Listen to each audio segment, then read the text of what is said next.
Christmas is just past, if that was your thing, and I'm here to remind everyone of the Christmas loophole.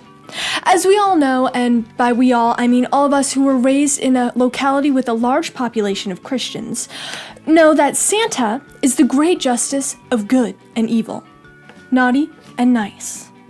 He watches us in our sleep, you know. Santa requires us to be good all year round. The year starts on January 1st. Christmas is December 25th. There are 6 days between December 25th and the start of the new year. Presumably, you can act any way you want with no consequences for these 6 days. You're off the goodness scale for the rest of the year. According to Santa, who clearly has more power than the government, who can't even decide if we should believe in climate change or not. So have fun! Welcome to WTFA, the Satire News Show that tells you the most important facts. I'm your host, Axtrillian. Our first story for today is the White House has stopped taking any shit from anti-vaxxers. The White House coronavirus response representative said via a teleconference, "We are intent on not letting Omicron disrupt work and school for the vaccinated. You've done the right thing, and we will get through this. For the unvaccinated, you're looking at a winter of severe illness and death for yourselves, your families, and the hospitals you may soon overwhelm." We've finally reached the part of the pandemic where the government, much like an exasperated parent, says, "Fine, make your terrible life decisions. Why can't you be more like your sister? She became a doctor. Don't think you're gonna be living under this roof with that despicable face tattoo. I mean, that unvaccinated blood." That's where the vaccine goes, right? In your blood?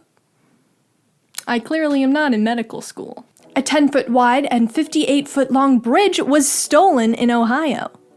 Police left flabbergasted. "Officer, please listen. That 58-foot long bridge, that's a family heirloom. This is not the bridge you are looking for." The bridge's whereabouts were found this week, disassembled on the lawn of a man's house in a neighboring county. The bridge being returned to its rightful place. If you're gonna commit a felony, why not make it an interesting one? Stealing money? Overrated.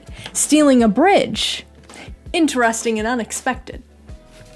After reading a titillating article on BBC Travel, I can confirm all of your worst fears. The Italian cannoli is in fact supposed to be shaped like a male sex organ. I'm sorry if I ruined your day. Or you're welcome if I improved it.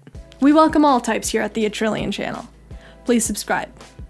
Regular viewers of this show will remember a couple of episodes ago when I referenced the Hubble telescope taking a month-long nap on the job, and I was outraged, justifiably. Anyway, it turns out the Hubble telescope's boss was also not pleased.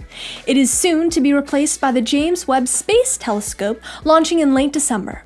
So if you want to see this new telescope before it launches into space, you will need to leave for France immediately. But I believe they have strict travel restrictions once again, so you'll need to sneak into the country of France to see this telescope. But once in jail, you'll have the warm memories of this beautiful spacecraft to keep you warm as you sleep in a cold French prison. The voices of Frenchmen haunting your ears. Bruce Springsteen sold the rights to his entire music catalog for $500 million. The article said, "Oh, he learned nothing from Taylor Swift's fight. The masters or her artists keep financial security with their music." What do you mean financial security? He just made $500 million. He's 72. He'd have to make a series of terrible decisions to not have financial security for that.